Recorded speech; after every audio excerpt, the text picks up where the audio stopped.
next speaker, before our break, is Victor Lombardi. He's the author of Why We Fail, Learning from Experience Design. I am currently in the midst of reading it. So far, it's been great.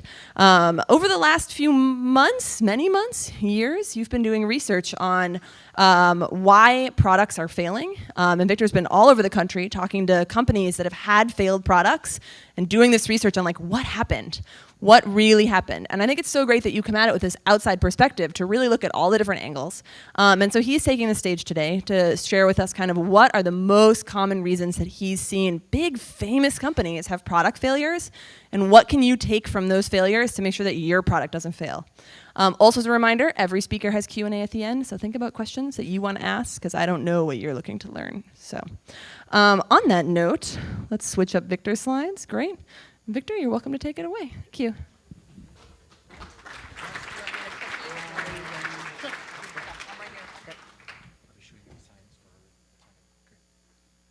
Thank you, everyone. I'm happy to be here. Usually when I tell people outside the industry that I've done all this 3 years of research really on websites and applications and consumer electronics that have failed, they're like, oh, that's interesting, and they kind of take a step backwards and think a little strange, but I feel like I'm among my people here. So I did a ton of research. I was approached by a publisher to look into this book because he felt learning about failure was important. So I started by looking at maybe 100 different cases of failure, everything from video games to old word processors to startups, big enterprise software. And I learned what I could learn there and then narrowed it down to about 10 products that I thought offered really interesting lessons in what happens when somebody tries to do something innovative. And they're fairly contemporary examples. They happen all within the past 10 years or so. And what happens when they actually get out the door? You know, we know all the 10,000 things that are necessary to get the good product out the door. And they managed that. They got a good product into the market, often hailed for great design. And then some failure happened. And the failure was often in the interaction between the product and the customer. Not necessarily the technology failed or bad product management or bad marketing. So I was looking mainly at that and then some of the underlying causes for those things. So let me tell you one story. Going back to 2007, you might remember this is what Twitter looked like. Just a shell of the Twitter that you know today. And as you're laughing a little because you can see the design was still evolving, to put it politely. And there wasn't really much you could do on Twitter back then. You could post messages, you could follow people, but there was no direct messages, there's no lists, there's no way to search for other people. So if you didn't know their Twitter name, there's no way to find other people. But it was doing pretty well. It was the only one doing this for a while, of course. They were the first to market, and they were growing steadily over time. It wasn't the hockey stick growth of later on, but growing steadily over time. Although every few days, the site would go down. You'd see the fail whale. So if you put yourself back in 2007, it's not unreasonable to think a competitor could come in and take a lot of market share here. And there were a slew of competitors. One of which was, I think was the most interesting, was Pounce. So Pounce did what Twitter did, but also had a lot of other interesting features. First of all, they had what I'd say is arguably better visual design. But you could also send direct messages. You could also send messages to just a group of people. They had threaded conversations. You could send files to people. You could send meeting invitations. And a lot of these things you see now on Twitter, which kind of validates, I think, the value of what Pounce was doing. Whether by luck or through research, they were onto something. I think what they're offering, we know now, has value.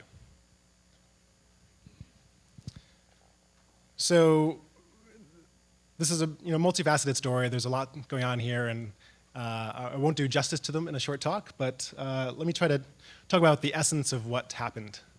The red line in this graph is the traffic to Twitter from about 2006 for the following 12 months. So you can see they were growing gradually. The blue line is Pounce, which launched around July of 2007. Amazingly, when they launched, they actually exceeded the historical numbers of Twitter. So they're off to a great start for a variety of reasons. I think this was a tide that raised all boats. You know, the popularity of Pounce launching also gave more popularity to Twitter, and so you see Twitter's numbers jumping. But then Twitter kind of just continues its the same kind of growth curve. Pounce, however, starts falling from there. If we extend this graph out for the next 12 months, we see the story they're familiar with. Twitter kind of shoots up in its growth pattern, and Pounce kind of flatlines. And in essence, I think what happened was that Twitter, as the first mover, built up a critical mass of messages and of customers.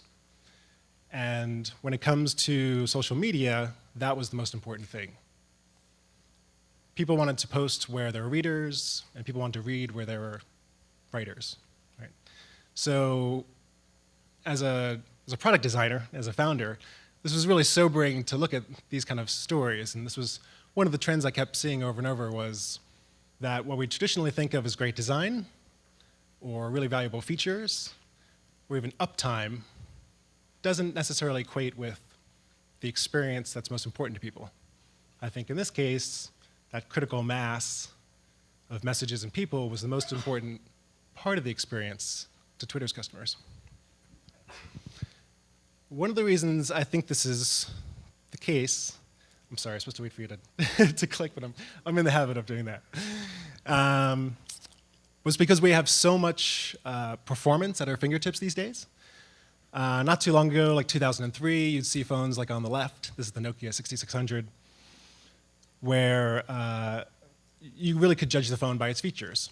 It had VGA resolution camera, it had Bluetooth, and it played audio and video. And those were things that were just substantially better than the phones that came before it, and really made it for a delight to use. These days, when Apple comes out with a new phone and just says, well, we're going to give you something that's a little faster, a little more resolution, they're actually pummeled in the press for this, because we're thinking, is that all you're giving us? Is just a little bit more performance, right? So the game has changed. I think it's no longer about performance when you're in a product category where you already have an excess of it. So TechCrunch has called this the death of the spec.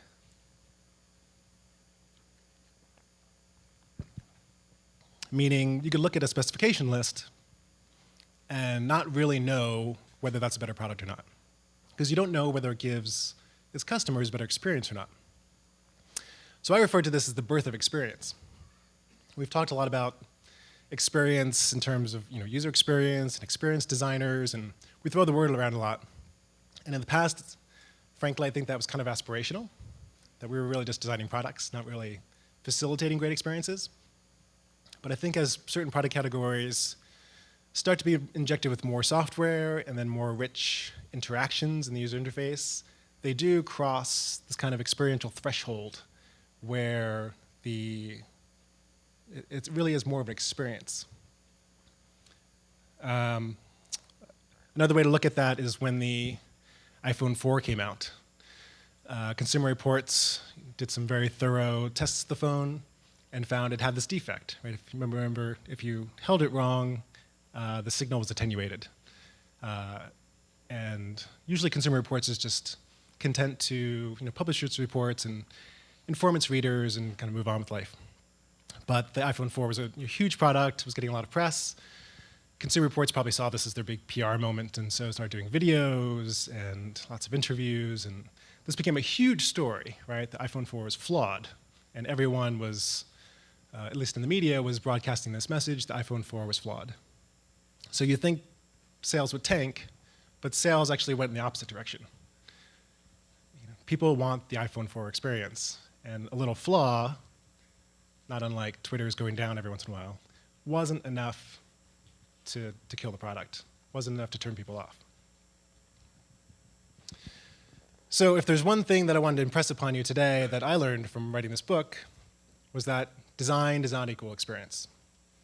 That what we normally think of as great products or great visual design doesn't necessarily translate to a great experience on the part of your customers.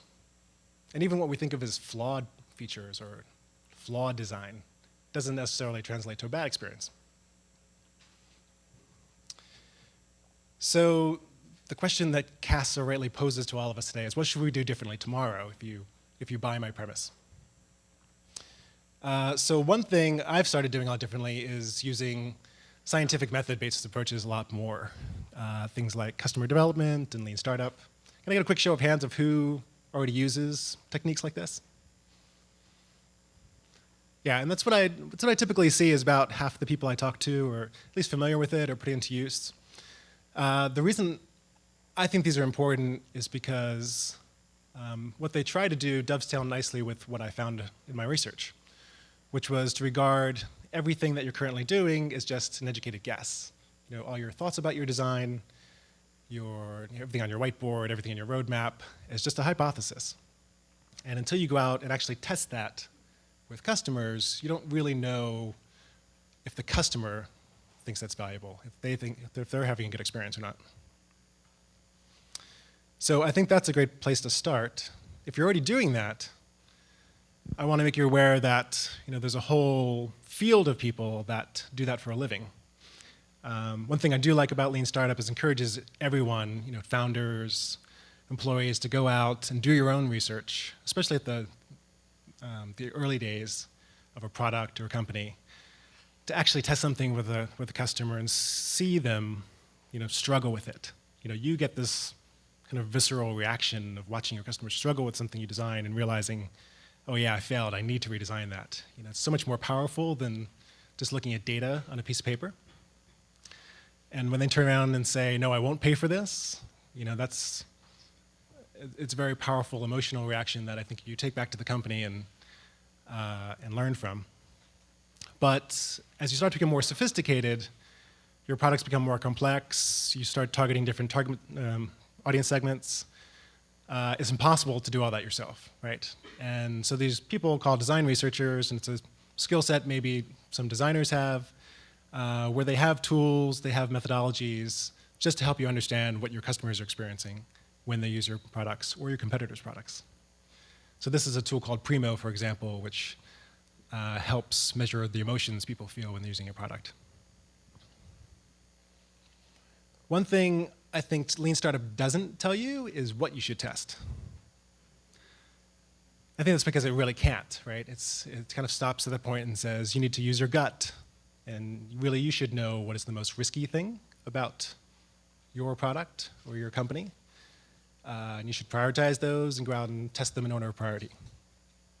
So that's a good place to start. But having done all this research, I looked back at it and I said, well, I really should have some inkling about why these things failed and where I should start looking first. I should be able to learn from those examples. So I put these together. I kind of brought them all together in 4 buckets of failure types. I gave them a pithy little acronym to help me remember them called PACT, which stands for Perception, Audience, Competition, and Technology. So let me take you through these. When it comes to perception, to go back to the Pounce example, what's interesting to go back and look at what Pounce said about themselves during that time was that they felt they were very different than Twitter. And again, if you look at their list of features, it looks like a very different product, right? You can imagine this being just something used for work groups, something, and a product like Yammer had a lot of success doing that. So again, not unimaginable that this was a very different product. But this wasn't the way the media and customers perceived them. They thought, Pounce thought the positioning was very different. Media and customers were comparing them as if Pounce and Twitter were direct competitors. And as direct competitors, Twitter won. So that's something you can really test, is our perception of our brand, our positioning, our product the same as what customers think it is? Another thing you look at is whether you're validating ideas with your right audience. OpenID is a pretty well-known example of kind of a tragic usability failure, but it didn't start out that way. It actually started off as a huge success story.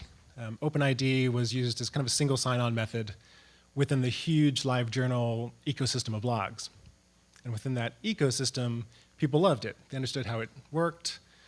Everyone had a blog, so everyone had a URL. So the idea of using your URL to sign into something made sense. Folks looked at this and said, it works so well there, let's make it available to everyone, the general public, because we need to get rid of this mess of names and passwords without testing it with this new audience, without validating that idea that it should work. And this seems like a kind of obvious, maybe stupid mistake, but I think we're all vulnerable to this. Often we get out the door and try to get traction with early adopters. And those early adopters may be a little geekier than our eventual target audience. They may know a little bit more about the industry that we're targeting. And so you don't want to fall prey to getting all your validation from them if really eventually you want to grow with another audience.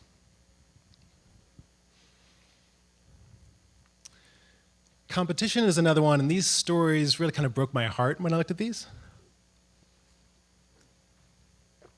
Because often there were companies and products that were doing really well and had plenty of customers. Customers loved them. But at some point, they just had this fatal flaw where someone just came along and did something so much better, it beat them out of the market.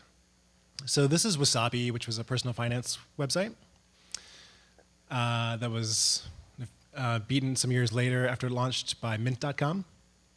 And what Mint.com did much easier was to say, if you want me to aggregate all of your financial information, I'll take your name and password for you. I'll go to your bank's website, scrape that information off, and present to you with your balances and transactions in a very beautiful format. Wasabi, for some very good business reasons, said we don't want to do that. But we're going to make an assumption that people want control over their names and passwords. And they'd rather download that information from their bank and then upload it to our service.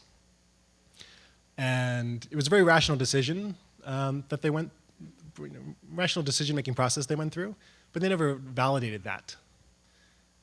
So that was a big assumption about what their customers wanted that left them, I think, vulnerable to the competition.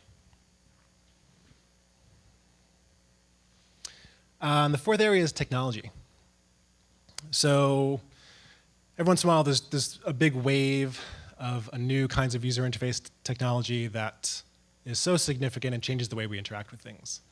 And with each one of those waves kind of crashes on the beach, some companies just fail to take it up and run with it and fail because they didn't want to cannibalize their own business.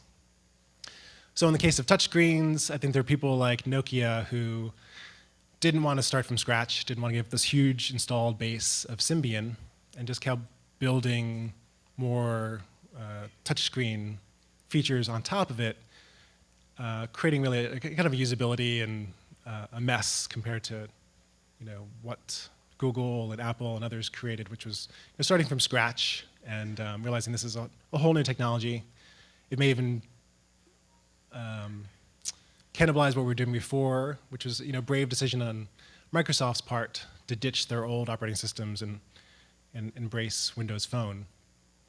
And this happens every few years, and there's always companies that fail as a result. You can look back to the change from DOS to Windows, for example, and companies like WordPerfect, who had a huge market share advantage there on almost the entire market. And they lost just about the whole market because they were so slow in moving that software over to Windows.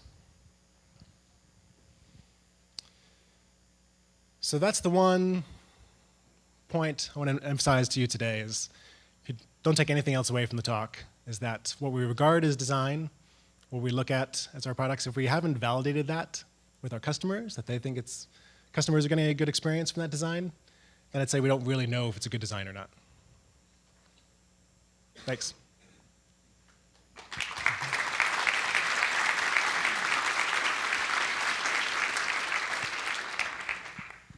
Any questions on product design, what you expect from your product, how to talk to your customers?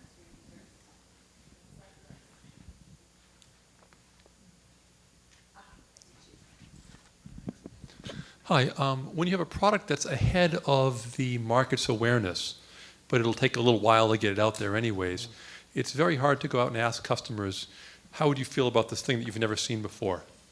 Do you have any suggestions on that, of how to deal with being ahead of the curve, which is what startups fundamentally need to do?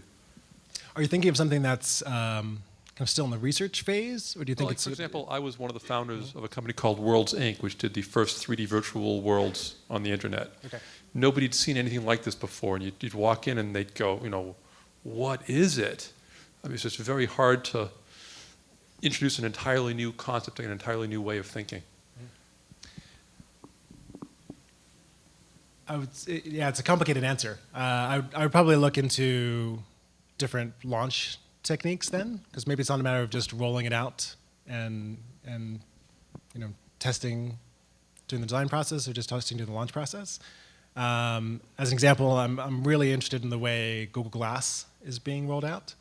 So I think Google learned its lesson with things like Google Wave of how not to roll things out, and so Google Glass is something comparable, where some people don't know what this thing is or how it works or what we're going to do with it.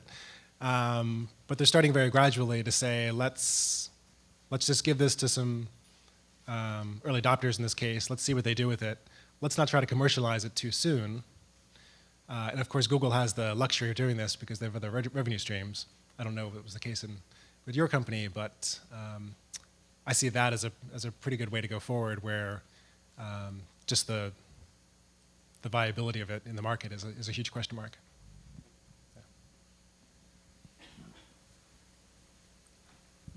Yeah, thanks a lot for your presentation. Although I couldn't help but think sort of midway through, it's just a wonderful series of hindsights that you gave us.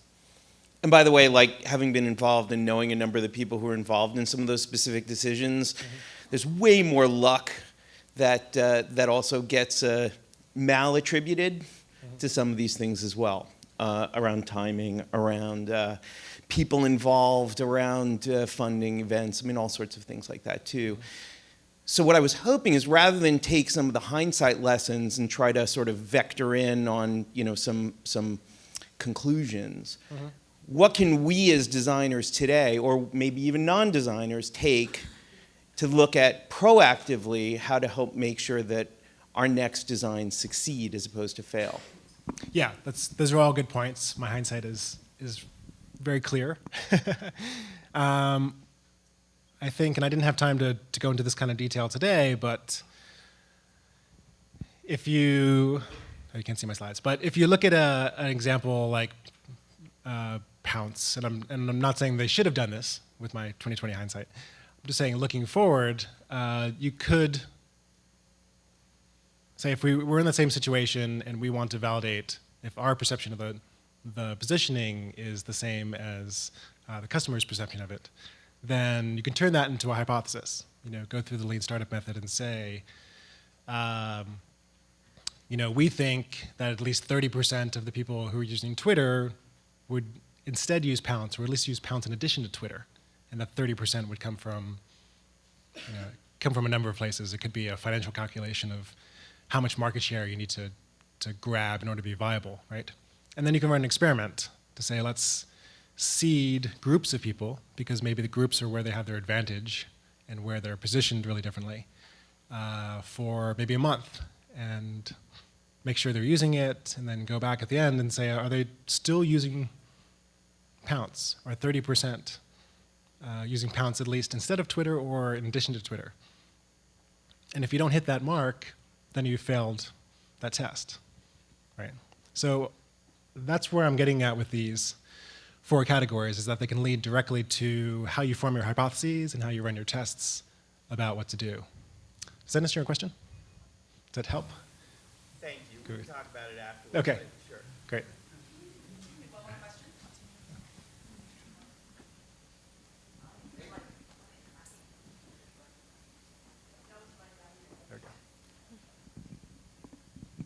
So I love designers because you guys see things and you think differently than all the rest of us do. So for all the rest of us, what are the 3 things from looking at failures, both current and historical, that you would say as entrepreneurs, looking at those failures, what should we take away? How can we make better designed products and companies, what would those be that you would want us to have today? So I'd love to see more of the research happen early in the process. Again, that's why I'm a lean startup fanboy, is because if you think of agile development as doing more iterative testing, and user-centered design is more iterative testing, lean startup pushes that even earlier in the process. Design researchers could do it even earlier in the process to say, let's just start looking at your customers to see what they're doing. We don't even have a product in mind. Let's just find if they have any unmet needs, or let's examine their activities to get ideas for products. And so I think that's something we learn from them, that the research to do the validation as early as possible is important. Once you've got a concept, again, I wouldn't go too far, and I think that the development has gotten so cheap these days. Your tools are free. If you code yourself, you can start mocking things up. There's a tendency to go pretty far into it before you test something. But again, I think you can come up with a mock-up pretty quickly and test the concept pretty early on. I'm going to just leave it at those two, because I think if you only think of two, those are the most important.